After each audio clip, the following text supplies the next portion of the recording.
Hello, my name is Kathie Giogio, and my favorite thing is writing. Welcome to the Finding Favorites podcast, where we explore your favorite things without using an algorithm. Here's your host, Leah Jones. Hello and welcome to Finding Favorites. I'm your host, Leah Jones, and this is the podcast where we learn about people's favorite things and get recommendations without using an algorithm. I'm very excited. We're sort of in the quiet week in between Christmas and New Year's, at the end of the year, and I am joined this evening with an author, Kathie Giogio. She is based in Wisconsin. She's a critically acclaimed author of 7 novels, 2 story collections, a collection of essays, and 4 poetry books. Her latest release from February of 2023 is Hope Always Rises, but she has a book coming out in October of 24. She has been nominated for the Pushcart Prize in Fiction and Poetry and awarded several literary excellence awards. Kathie's work has been included in exhibitions and performed on stage. She's also the director and founder of the international creative writing studio, All Writers Workplace and Workshop, LLC. Kathie, how are you doing tonight? I'm doing great. How are you? I'm good. I'm, like I said, it's that quiet week in between Christmas and New Year's, and I am enjoying every cold, quiet moment of it.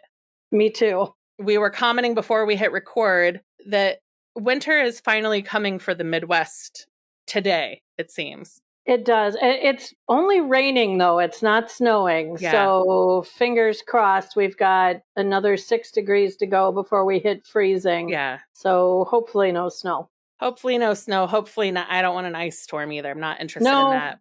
So awesome. Well, Kathie, I'm so happy we were introduced. You are in, I don't know if it's fair to say it's a quiet period in between 2 publications. It's not quiet at all. Not quiet at all. No. Tell me a little bit about the projects you've got going on right now. Well, right now I'm working on my 8th novel, which is coming out in October. It is called Don't Let Me Keep You. And when I started working on this, I thought, what am I doing? Because I tend to write about more difficult subjects. Mm-hmm. I've written about rape and recovery from rape. I've written about abuse. I've written about depression. I've written about suicide. Everything. Mm-hmm. And this time I'm writing about motherhood. And I thought, it's just motherhood. But as I've worked my way through this book, there is no bigger topic. Yeah. It is just an all-encompassing, life-changing, lifelong thing that affects everything you do and your thoughts. And so the book is about a woman who in school, she was gifted in math and she was a genius in science. And so she was kind of being corralled toward that life. Her family wanted her to be a scientist or a mathematician or somebody who cured cancer or, even someone who is going to bring equality to women and put women in roles that are mostly taken by men. And she discovered when she started babysitting that she really, really loved being with children. And so she decided she wanted to be a mom. She wanted at least 10 children. And her name is Hildy. She married a man named Hank. Their last name is Halverson. So she decided all the kids should have names beginning with the letter H. And it's about then, she tells each child as each child is born, you can be whatever you want to be, but whatever you want to be is going to be great. And she was determined not to influence them, not to force them toward a certain career. But as the book goes on, you find out that no matter what you do, you have an influence as a parent. Of course you do. Right. Yeah. So the book is written in an unusual format. I'm a huge lover of the short story, so almost all of my novels have short stories within them. So each chapter shows when each child is born, and she has that first moment alone with that child, and she gives the promise, you can be whatever you want to be. And then the following chapter is that child at a later time, so that you could see what happens with that child. And then all the way through, you're also seeing Hildy's development as well, as she grows and becomes many things. Yeah. What's the time period that it's set in? It starts in 1978 when she is 12 years old. And I think the final year is 2028. Okay. So we bounce back and forth quite a bit. Nice. So is exploring time non-linearly something that you regularly do? Yes, I've done that before. To me, I wanted to give a panoramic view of family life. Mm-hmm. And the way to do that was to show where it starts, but also where it goes. Yeah. So yeah, I'm all over the place in this book. And are you someone who, one of the gifts of this podcast has been that I talk to a lot of writers and I love it. So I'm curious, are you an outliner? Did you know where this book was going when you sat down to start it? Or do your characters come to you during the process? It comes to me during the process. Mm-hmm. I am absolutely not a planner.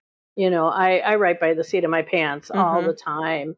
Though I think even that question, are you a planner, are you a pantser, which is, the typical thing I get asked, and many writers get asked. We're both. Yeah. Because when I'm in the first draft and I have no idea where things are going, that for sure, I'm a pantser. I write Mm-hmm. whatever comes.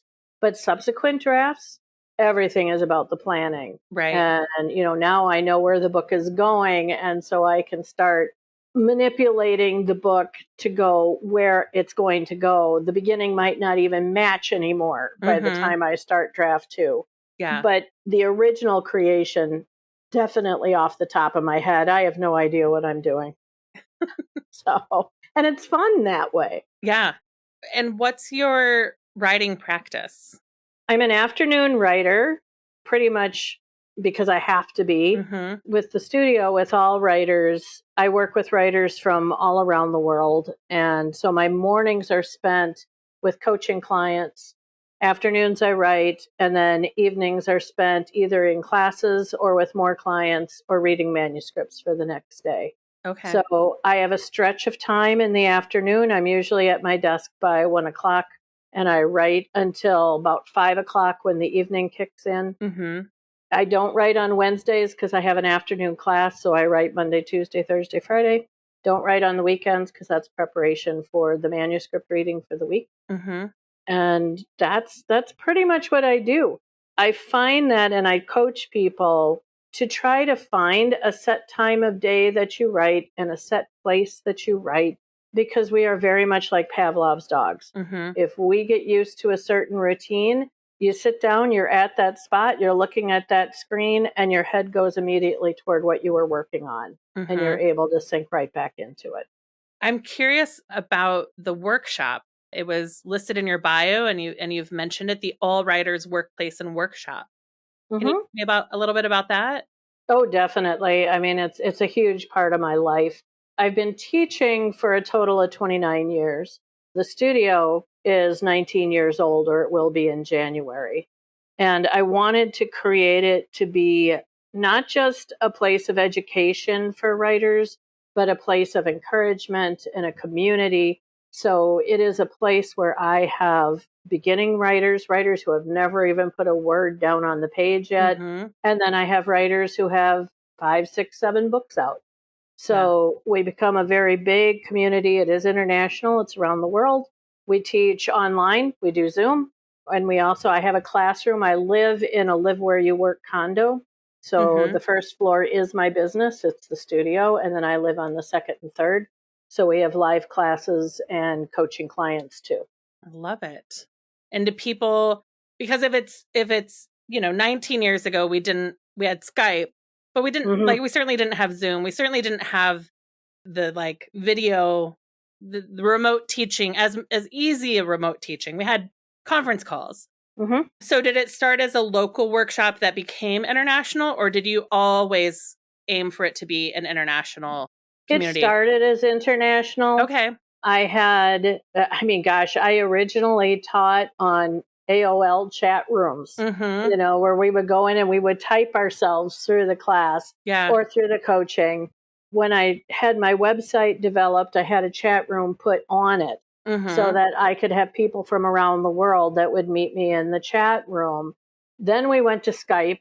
And from Skype, of course, we went to Zoom during the pandemic, Right. which was a lifesaver for us. Yeah. Yeah, I always wanted it to be international. before I opened the studio, I was teaching for Writers Digest and Writers University and, and then local universities and colleges too. So I was already teaching people from around the world, and I wanted to be able to continue doing that. Well, it seems like a natural progression. Like what we're going to talk today, your favorite thing is writing, but I don't want to leave the current book too quickly. Okay. It'll be available in October. October 3rd is its release date. Okay. And is it available for pre-order now? Not yet. Not yet. Okay. So people should, make a mark. And when it becomes available for pre-order, I'll add it to the, I have a bookshop.org little affiliate page of books by guests and books recommended by guests. So we'll make sure to get that added so people can look for it. Excellent. And what about the book that came out in February of this year? That was Hope Always Rises. Was that also a novel? Yes, it is also a novel. It also includes short stories. This book took me by storm, which, it's a perfect example of writing by the seat of your pants, because when I started it, I had no idea it was even going to be a book. And it's a little different from my work. It's still literary fiction, but it's also magical realism. Okay. It is set in a special gated community in heaven that is only for people who have chosen to end their lives. So I've taken on a lot in this book. Hope is the main character, hence the title. God is one of the main characters, and I had a wonderful time writing God. He is an incredible guy. He insists that everyone who lives in this community go to group therapy once a week, and Hope's first group therapy leader is Virginia Woolf. So I got to write her too, and I love this book. I mean, it sounds terrible that a book about suicide is funny, but it is. Yeah. There's so much in it that just made me laugh out loud while I was writing it. And yet the short stories within the book are all the stories of the people in her group therapy group. So we get to learn the reasons behind that choice, all the different reasons why that choice might be made, and the outcome. Yeah. It sounds so. This summer, a former supervisor of mine died by suicide. Okay. And he was CEO of a company, had just turned 50, a kid in college, one in high school. Just heartbreaking. It's always heartbreaking. And I had a real hard time finding just even 1 ounce of empathy or forgiveness, or I was really angry at him. And Maria Bamford's memoir came out, and she has a chapter about suicide in it. And I happened to listen to it 2 weeks after the funeral. And I was like, okay, she's kind of pushing a door open for me to access an emotion other than anger. And to me, it sounds like your book is for people who maybe have lost someone by suicide, that this might be a way that they can explore different ways of finding some empathy, an emotion other than anger.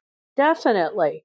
And the book came about, with what I do, working with writers, we all know that people who are in creative lifestyles tend to have a higher rate of suicide than other groups in the world. And no one has ever really understood why, but we do.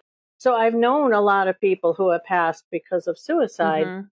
I was at a coffee shop having lunch, and these 2 women were sitting behind me, and they were talking about a friend who had recently made that decision, and they were just shredding her. How could she do that? How could she do that to her children? What an awful, selfish, monstrous thing to do. And I finally stood up and looked at them, and I said, you're asking the right thing. How could she do this? But you need to ask it with, what kind of pain was she in that she honestly felt that this was a reasonable answer? Yeah. And then I walked out and started to write the book. So it's for people who have felt that desire. It's for people who have lost someone due to suicide. And my biggest concern when I was writing it was I didn't want to come across as someone who is justifying it, who was saying it was okay.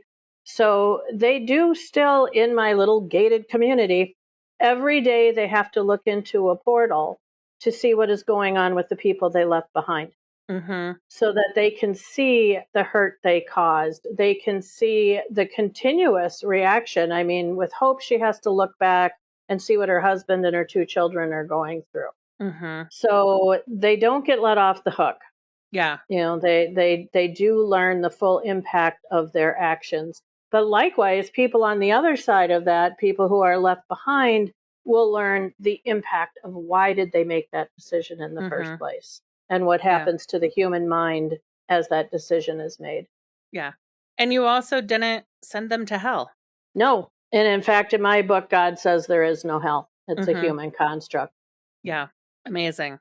So something else we emailed about briefly that we have in common is that we have both had breast cancer.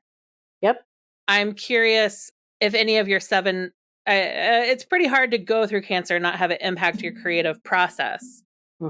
But have any of your novels directly handled cancer? Yes.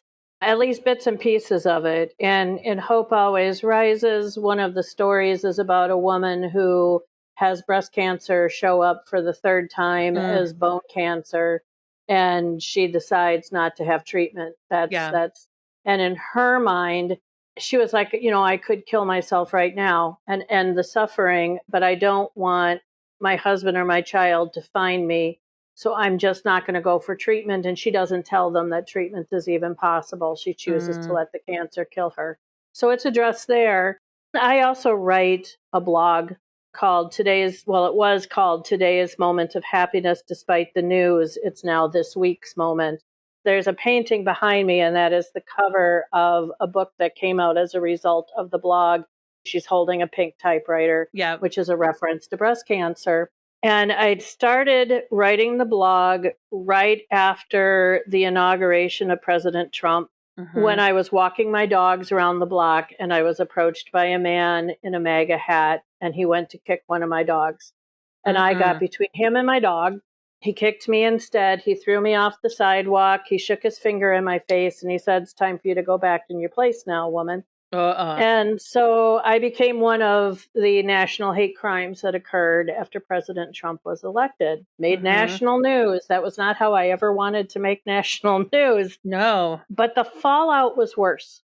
I put it up on social media, and I began to get hate notes from Twitter, from Facebook, email, in my actual physical mailbox, threatening my life, threatening my family's life, because I was putting down our wonderful new president. The worst one was a note in my mailbox that said, "We know where your daughter goes to school." And I got to the point that I was scared to leave home. Yeah. I felt like I was living in a fishbowl, but I knew, this is what I do. I have to be able to get out and talk to people. So I said I was going to write 1 moment of happiness a day. And I was going to post it on Facebook, because I knew if I did it myself, it would last 4 days and I would quit. So I posted it on Facebook. My Facebook page flooded, and thousands of people who wanted to know what made me happy, I was like, "You're kidding." So I moved it to my website, to a blog. My website crashed several times until we increased the bandwidth. And in the heat of the moment, I said, I'm going to do this every day for a year. Yeah. Not knowing that 2017 was going to be the year, besides the assault, my husband was going to lose his job twice and take our health insurance with him. My daughter, who is high functioning autistic, was going to be bullied so badly in high school, we had to move her to a new high school. And I was going to be diagnosed with breast cancer. Whew. So that blog during that year, a lot of it was my journey through breast cancer. I was diagnosed on June 27th, 2017. And so that's the book of essays, which is called Today's Moment of Happiness Despite the News, is that year. And a lot of it covers breast cancer and my experience with breast cancer. Wow. And I still write it today, but only once a week, because I got done with the year and I was like, why did I say I would do it every day? Oh my God. So I switched it to once a week, which was today. I just posted one today. But there are days that it's like 15 minutes to post time, and nothing has made me happy this week. What do I do? Right. But I did it. I posted every day for a year, and it was an amazing experience. Wow. I mean, a daily writing challenge with none of your trifecta of difficult life events happening.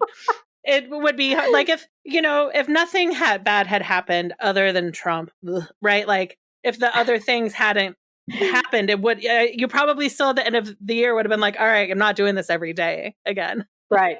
Right. Yeah. Exactly. And I didn't write it to be a book. Right. All of these are very raw. The most I did was check for grammar and spelling and punctuation. I did not rewrite them otherwise. And so we got to the end of the year and I was like, oh, thank God. And then people said, well, it's going to be a book, right? And I said, no. But it was the publisher who said, Kathie, they're asking for a book. Don't you think we should do a book? So we did a book. Outstanding. Totally unedited. Totally unedited. I love it.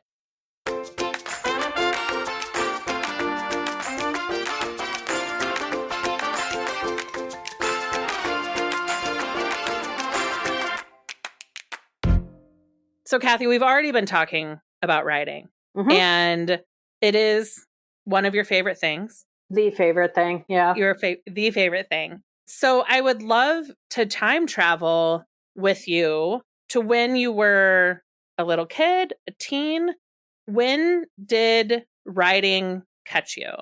I honestly don't remember a time that I wasn't either storytelling before I could write or I was writing.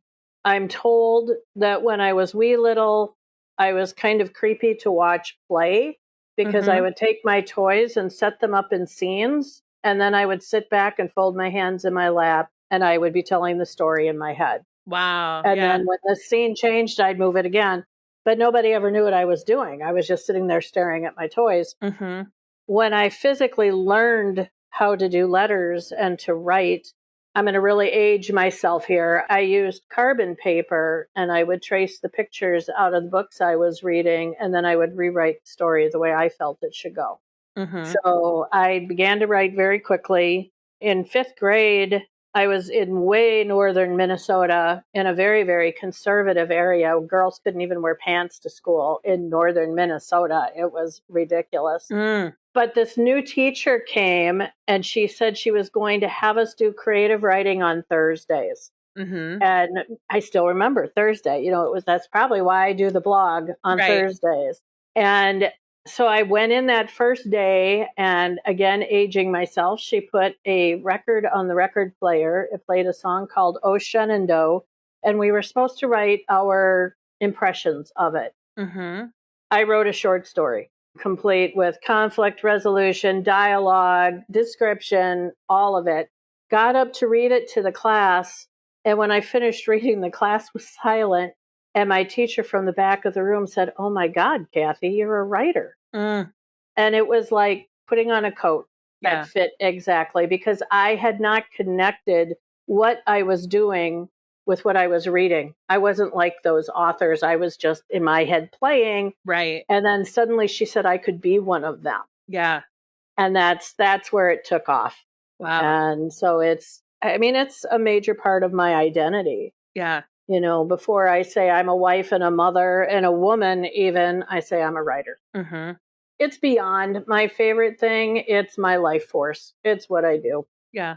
So you have a teacher who tells you, in fact, you are a writer. And from there, what happens?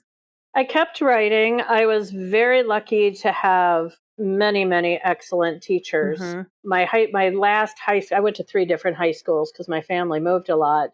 The high school I graduated from, I had creative writing, and I had an amazing teacher who I'm still friends with today. And so he has been a huge force for me. He was one that always said, you can do this. He helped me when I began to look at colleges. I did my undergrad at the UW in Madison, and he wrote the head of the English department and said, you can't put her in beginning classes. So I was the first freshman to be allowed into graduate level writing courses, Wow. which was hard and wonderful because there were so many people that didn't feel I should be there because I Sure. was only an 18-year-old kid. Mm-hmm.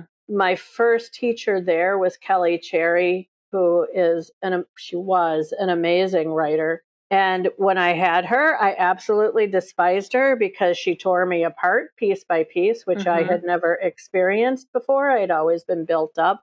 And I know at one point when I had to go into one-on-one with somebody, the head of the English department asked Kelly, and Kelly said, "I've done everything I can with her," and stormed off down the hall. Years later, Facebook, I reconnected with her. Yeah. And I had her come teach a special class here at the studio, and I had her come be keynote at the Southeast Wisconsin Festival of Books, which I'm a large part of. And we became really close friends. I mean, Yeah. she did for me what I needed at that time. Sure. I needed to know that just because I was good at what I did didn't mean instant success and didn't mean that I couldn't improve. Yeah. And so she kicked me around the block a few times. When I went to college, my parents were of the firm belief that I should not write as a job, that all I was going to do was sit at home and dream of being the great American novelist Mm-hmm. and never really do anything. So they said I couldn't major in English. So I majored in special education with a focus on autism, which is odd now to think about it, that I have an Mm-hmm. autistic daughter. I majored in social work, and then I said, screw this. And I went and changed my major to English and told my parents if they weren't going to support me anymore, that was fine. I would Yeah. quit college, I would work, and I'd support myself. They continued to support me, but whenever anybody asked them what I was majoring in, they said, "Oh, she's getting married," because I was engaged at the time. Okay. Yeah. So there was never a whole lot of support there. Right. It was more, Kathie's off dreaming again. But it took me a while. I mean, I started publishing. I published for the first time at 15, a short story in the Catholic Herald Citizen of all places. Hmm. I rewrote the story of Christ in 1970s slang, which was fun. Yeah. And then I was pretty well known as a short story writer pretty quickly. Yeah. But the book was elusive. Mm-hmm. I went through 4 agents, couldn't get a book deal, eventually sold my first book on my own without an agent, and it came out when I was 50. Mm. So it took a long time to get there, but it has never been anything that I'm willing to give up. Yeah. And then since the first book, 7 novels. This will be the 15th book in 14 years when it comes Wow. out in October. Okay. Yeah. So Amazing. there's no stopping me. Let's put it that way. Yeah. And so you mentioned you've been teaching 29 years. Mm-hmm. And then you started the workshop 19 years ago. Correct. So when you started teaching, what were the opportunities for teaching that you found? I didn't choose to become a teacher. It found me. Mm-hmm. I was writing at home, and I had a part-time job doing something. I don't even remember what I was doing. I was married. I had 3 little kids. And our local park and rec department contacted me and said they had a creative writing class that was called Senior Scribes. It was for people 55 and up. Mm-hmm. And their teacher just suddenly left, and they didn't have anybody. And would I be willing to do it? And my first response to that was, hell no. Right. I don't want to teach. And I mean, a class called Senior Scribes, I was like, they're going to be, I was like 35 at the time. Mm-hmm. And I'm like, they're going to all be old people. They're all going to be writing about their grandkids and their latest operation. No, I don't want to do this. Uh-huh. And my now ex-husband, who only saw dollar signs, said, you need to do it. Yeah. And I said, okay, fine, I will do it. But if I'm ever teaching more than I'm writing, I'm quitting. Yeah. Well, I'm teaching 85 hours a week now. My gosh. Yeah. And I've been doing that for 19 years. I walked into that first class, and a man read a poem about his wife's bracelet on her wrist. And the poem was so sensual, it made me sweat. Mm. And then another one wrote about growing marijuana in his backyard. And I was like, I've got a whole lot to learn here. Yep. And I loved it. Yeah. And so I went from that. I convinced Park and Rec to give me an evening class too with no age requirement. And by the end of that first year, when word got out that I was teaching, and not only was I teaching, but my students were becoming successful. I showed them how to get published. I showed them what you do to get there. And I started having students who were publishing. So I was asked to teach at a lot of community and continuing education classes at local universities and college, was asked to teach for Writer's Digest, was asked to teach for iUniverse. All sorts of places came forward and said, would you teach? And so I was teaching 65 hours a week by the end of that first year. Wow. And then I thought, why am I doing this? Why am I traveling all over the place? I can open my own place. Yeah. So I opened All Writers and now do it under one roof. But now 65 hours a week looks like a vacation. Right. Instead, it's because nobody told me that running a business meant having to do the ledger and having to hire faculty and having to do promotion. And it's a lot of work, but it's a lot of joy. Yeah. The first time I had my own business, towards the end of that experience, I had a company called Native Arts and Media. And I was a social media coach I thought it was going to be for writers, but ultimately it wound up being for like musicians, and it was rabbis and rock stars. Wow. That's who I taught social media to. Oh my God. Because musicians understood you spend money to make money. And so musicians didn't mind spending $300 to learn how to use Twitter and Facebook. This was in 2008, 2009. Okay. So I would just do like a one-off lesson, give them a workbook, and say good luck. I didn't take on their Twitter accounts. I didn't do content creation. I was just like, you can do it on your own. I'm just going to teach you the tools. That's important. Yeah. But towards the end of that, one of my musicians, Brian Mazzaferri from the band I Fight Dragons, cool, mentioned that he had read the book, The E-Myth Revisited. Okay. Which is the myth of entrepreneurship in America. Like, if you're good at baking cookies, you should open a bakery. And this book was about, like, if you're good at baking cookies, that's fine, but you have to do the ledger. You have to hire people. You have to become a sanitation person. You have to become a real estate person. Like, do you want to take on all of the other jobs of entrepreneurship to sell your cookies? And that's when I went looking for a full-time job again. I was like, I actually don't want to. I love teaching people social media, but I don't want to do the business side of the work. Right. You know? Right. I know I've been asked a few times if I would speak to groups about entrepreneurship. And I've said, you probably don't want me to, because I would say, don't do it. Yeah. I mean, the rewards are amazing, but I'm 63 years old now and I'm still teaching 85 hours a week. Yeah. You know, there's some wear and tear going on. And so it's not that I don't love what I do. I do. I absolutely adore it. Yeah. But this week is a good example. I'm closed this week between Christmas and New Year so that I can be working on the new book. It is now 5:40. Yep. And I haven't written a word yet today except for the blog. Oh, gosh. And that's without teaching. I still had to do other things to keep the studio alive. That's just what you have to do. Yeah, it's really the business of being a writer, the business of entrepreneurship it's not easy. No, it's not for the weak. That's for sure. So I'm curious, we talked about you're very disciplined, in mornings are the workshop, afternoons are for writing, evenings are preparing for the next day workshop. So you mentioned you set aside time to read manuscripts. What sort of coaching, what does the life of the workshop look like for you? The life of the workshop, I call people either students or clients. The students are the people who are in the classes and the workshops. The clients are the people who work with me or someone on my faculty one-on-one. Yeah.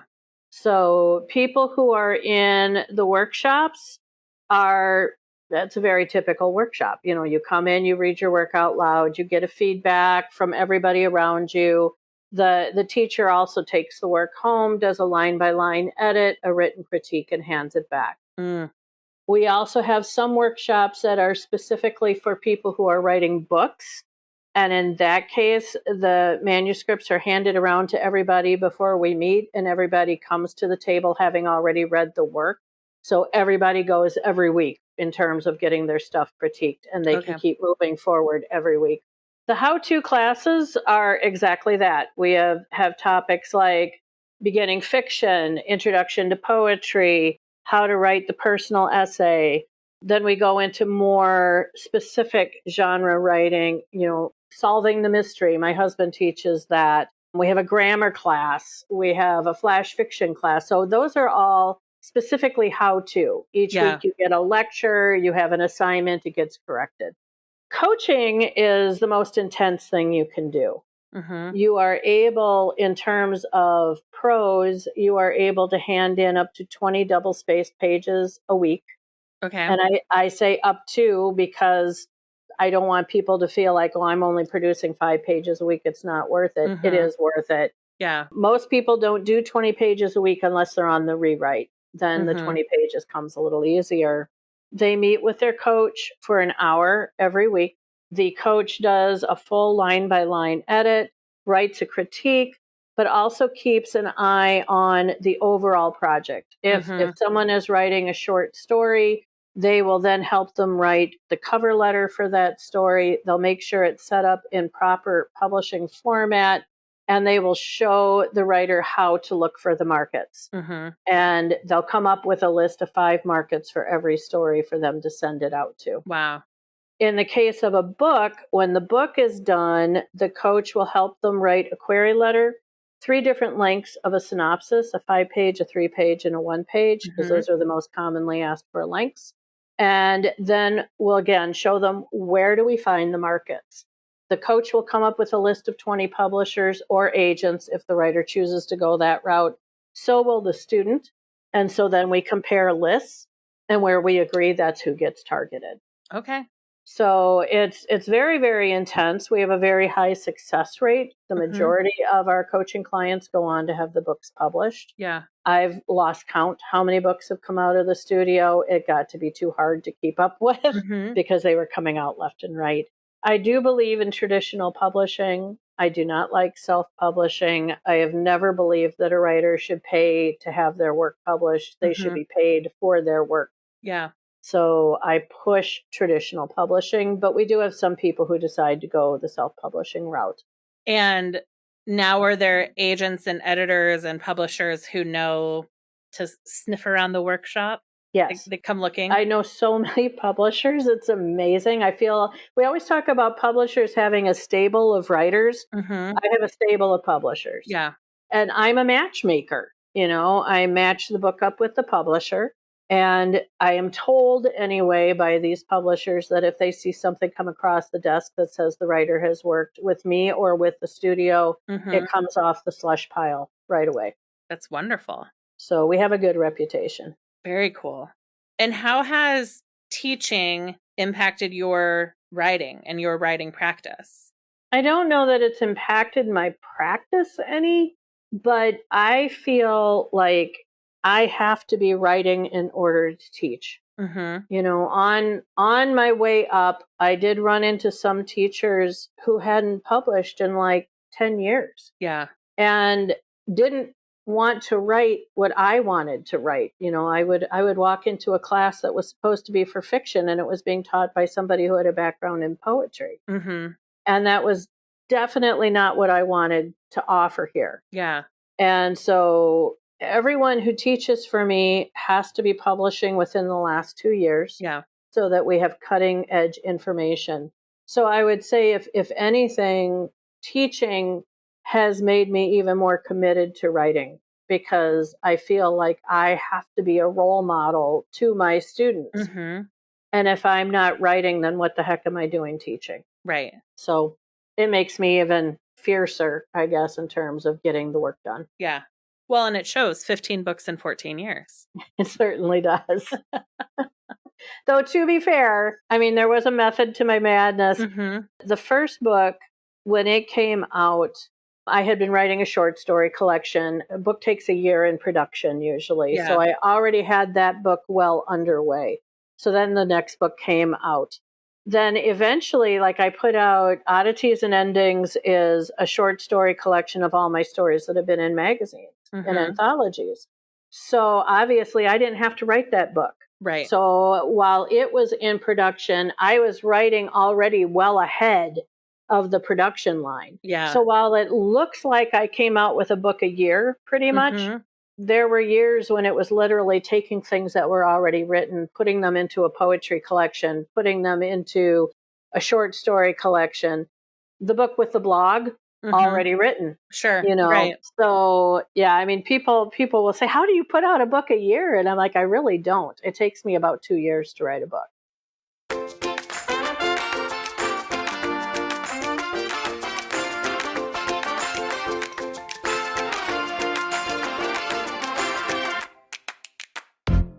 So you also mentioned, earlier in your career, you were known for short stories. Yes. When you were writing short stories, I don't want to say getting to a novel the goal, but how did you branch into, you've mentioned you've got poetry collections, you've got short story collections, you've got the book of essays based on the blog, you've got novels.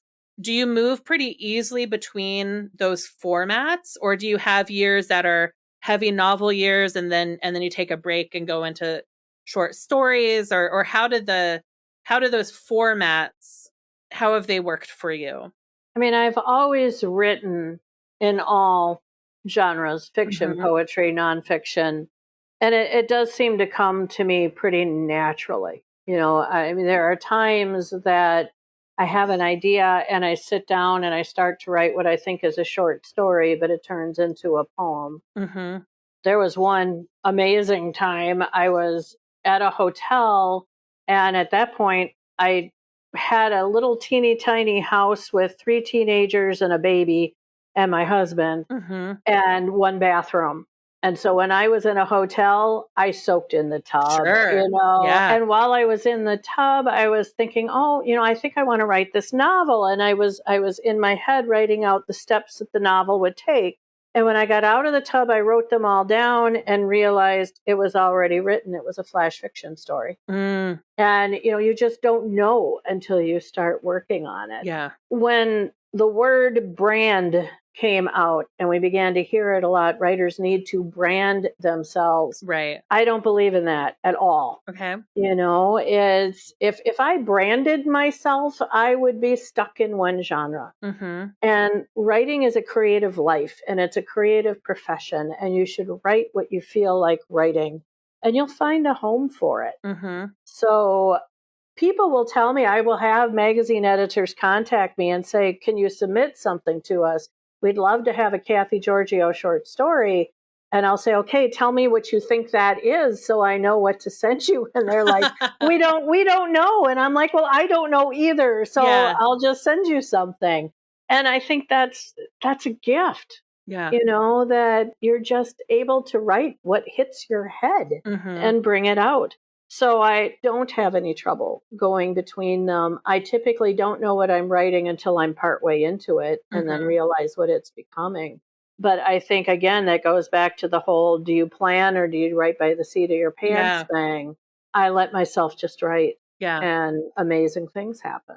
When do you know that a piece is done? That's the ultimate question, isn't it? When the publisher won't let you make any more edits? Yes, pretty much. And, well, for example, right now with the book I'm working on, I keep track when I start a draft, when I finish a draft, and how many words the book is. Okay. And usually between draft 1 and 2 and 2 and 3, I will see huge leaps in word count because I'm adding and adding and adding. And then I'll see it start to shrink. Okay. And when I get to the point that I finish a draft and I maybe changed 4 words, it's done. But it's also a feeling. And it's a feeling that makes writers uncomfortable. And I tell them, if you get to the end of a story or a poem or a book, and just for a moment you stop and you fold your hands and you think, damn, I'm good. listen to it. Yeah. Because most of the time we're saying, oh my God, what am I doing this for? Nobody wants to read, even after 15 books. You can still say, oh God, somebody hated that book. And why am I doing this? It's all been such a fluke. Mm-hmm. If you have that damn I'm good moment and it's not the first draft, listen to it, because that's a really good solid way of knowing you've really done your best. Yeah. And even you think it's good. Yeah. Amazing. What haven't I asked you about writing that you would be bummed if we hung up and you didn't get to talk about? You've asked a lot. That's my job. I guess we could talk a little bit about some of the downfalls. Okay. And because I know, like I said, I come across as very enthused about writing, and I am. But as I just said, you can have 15 books out and still question your worth. Mm-hmm. And I think writers are the weirdest conundrum of absolute ego. I write great and I can write something and everybody's going to want to read it. Followed immediately by absolutely crippling lack of self-confidence. Yeah. And we can switch on a dime. Yeah. We tend to remember the rejections more than we remember the acceptances.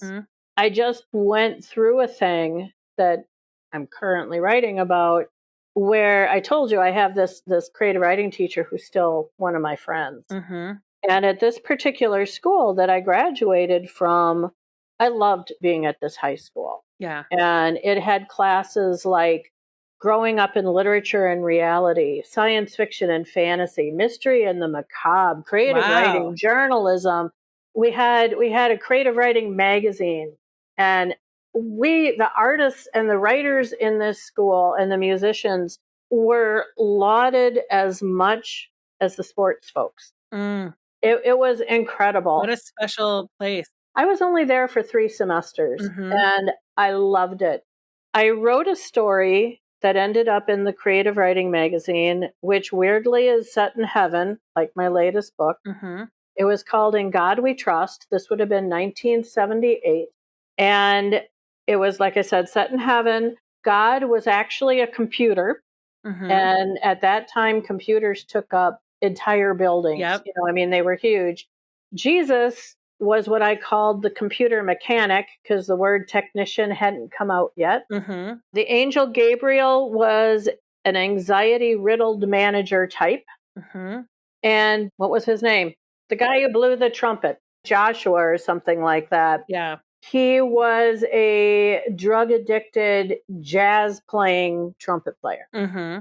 And the whole story ended up on the day that was supposedly the day of reckoning. God broke down. The computer broke down. And some of the symptoms that we read about the day of reckoning in the Bible did happen. The people of Earth looked up and said, oh, how about that? And then just kept on going, because all it was a computer breaking down. The Creative Writing magazine said they wanted to publish it. Yeah. Word got leaked to the parents, who said the story should not be allowed in, that it was sacrilegious, and it had no place in a magazine being published by a public school. My creative writing teacher defended me to the administration, and the administration defended me to the parents, and the story was published anyway. So it was my first real experience with censorship and with possible banning. Yeah. So now we fast forward. I graduated in 78. This is 2023. I have appeared at that high school many times to speak with the students. I started a program called Authors in the Schools through the Southeast Wisconsin Festival of Books, where we would bring in authors into the schools. And my books were in the school library. There was a sweep of the schools, the whole school district, last fall, and my books were removed. They were banned. But I am on that school's wall of stars as a successful alumni. So people in those schools can now read my name on the wall of stars, but they can't check my books out. And the reason I'm writing about this, I'm hoping that article is going to come out. I'm not going to say with who yet, but it's out there because someone asked me to write it. What happens to a writer when their books are banned? Yeah. And if you're a huge writer, if you're with the big publishers, there's usually a media outcry. people run to the stores, they buy the books, you end up on the New York Times bestseller list. Right. For those of us with the small presses, not much happens. Yeah. The books disappear. And you do end up going through a time. I mean, I sat down and thought, are my books hurting people? Mm-hmm. Did I do something that could affect somebody in such a negative way that they shouldn't have read the book? I mean, I spent several months stumbling. I had Mm-hmm. trouble writing the new book, wondering, was my writing worthwhile? Was I worthwhile? And that's happening to me now, Mm-hmm. 15 books in, Yeah. awards in, Yeah. all of this. So writers have to learn to deal with that. We have Yeah. to learn to deal with those moments of, who am I and why am I doing this and should I even be doing it? Because honestly, of course there's rewards, but there are things that the general public looks at as successful, like living off your writing, Mm-hmm. being able to support yourself with your writing, which doesn't happen. Right. Even the big names that we see, of course, everyone thinks of Stephen King right away. Right. Stephen King made his money on his movies, not his Mm-hmm. books. J.K. Rowling makes her money on the licensing. Yeah. Yes, the licensing and the movies. Yeah. James Patterson incorporated himself and has other writers writing his books for him so he can put out many books a year. We don't have that. We have to find our successes and our sense of worth in other ways. Mm-hmm. And sometimes those ways are hard to find. So it's, again, that's part of the reason for the studio. We have people here that know your worth, that know that what you're doing is worthwhile and important, even if you don't roll in the money because of it. And ultimately, even if it gets banned, that's sometimes people who just really have an incredible sense of ignorance and don't know what they're doing when they're pulling these books off the shelves. Yeah. So we'd have to talk about that. Yeah. At my synagogue, we hosted the inaugural Chicago Jewish Book Festival this summer. Cool. And for Shabbat, we had a librarian from Milwaukee come down and we did a banned book Shabbat. And her sermon was about explaining the impact of this modern banning, this last few years of what's been happening and how it's being driven by so few people. It's something like 92% of the book banning requests are being filed by like 10 people. Right. And the statistics are mind-boggling. The whiplash of seeing this all happen, the dominoes start to fall so quickly has been, I mean, that's the point of it, is that it's to shock you into helplessness. Right. But I think what I hadn't thought about is the small independent writers who get swept up in that. And it's not news, but it is huge. Mm-hmm. It's a huge impact on your life. You bet. And often in those cases, the banning is actually successful. It does what they want it to do. It takes the books away from the readers. Yeah. And, I mean, I've had people say to me, oh, congratulations, your books have been banned. And I'm like, there is no congratulation. No. So honestly, go out and buy my books. Yes. Request them from your libraries. Buy the book. Yes. We'll link. Kathie will link to your website. We'll link through bookshop.org to your author's page and to your books there. Folks should be ready to pre-order your next book when it is available. Yep. It's been a blast getting to know you tonight. I really appreciate the time. Thanks. It was fun. Yeah. Where would you like people to find you on the internet? They can find me anywhere on the internet, but they can find me at my website, with this kathiegiogio.org. You can also find me on Facebook, on Twitter, on Instagram. Outstanding. You can follow Finding Favorites on Instagram at FindingFavesPod. Send me an email at findingfavoritspodcast@gmail.com to pitch yourself as a guest or send me ideas for future guests. And head over to Apple Podcasts, rate it 5 stars. If it matters for the big podcast, it matters for the independent podcasts too. You bet. So again, Kathie, thank you so much. This has been wonderful. Thank you for having me. Thank you for listening to Finding Favorites with Leah Jones. Please make sure to subscribe and drop us a 5-star review on iTunes. Now, go out and enjoy your favorite things.